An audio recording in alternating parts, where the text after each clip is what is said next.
আপনারা একটা জিনিস কেন পেঁচাচ্ছেন? ওরা তো, আমি তো বলেই দিয়েছি আপনারা যে ওরা এখন ট্রেনিং এ ফিরবে না।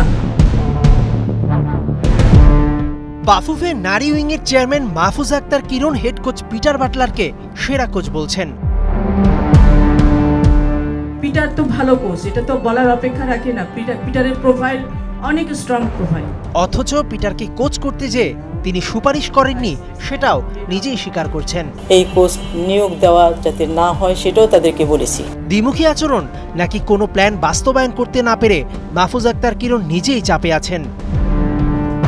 কিন্তু নারী উইংয়ের চেয়ারম্যান হিসেবে তার মতামতকে সর্বাধিক গুরুত্ব দেওয়া উচিত ছিল নয় কি? যদি সেটা হতো তাহলে সাবজয়ী নারীদের বিদ্রোহের মেগা সিরিয়াল এখনো চলতো না।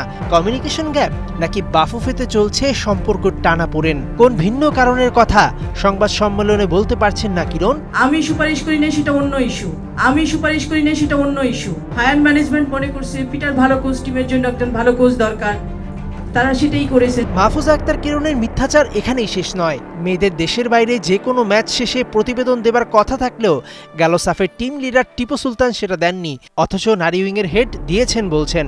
হ্যাঁ অবশ্যই রিপোর্ট দেয়, হ্যাঁ অবশ্যই রিপোর্ট দেয়।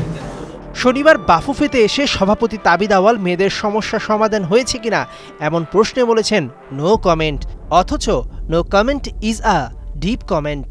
তাহলে কি এখনো ফুটবলারদের বিদ্রোহ ভাঙেনি? তাহলে 16 ফেব্রুয়ারি ভরা মজলিসে কি বলেছিলেন কিরণ, চলুন শুনে আসি। মেয়েরা আজকে আমাকে বলেছেন যে তারা ট্রেনিংয়ে ফিরবে এবং তারা কন্ট্রাক্ট সাইন করবে।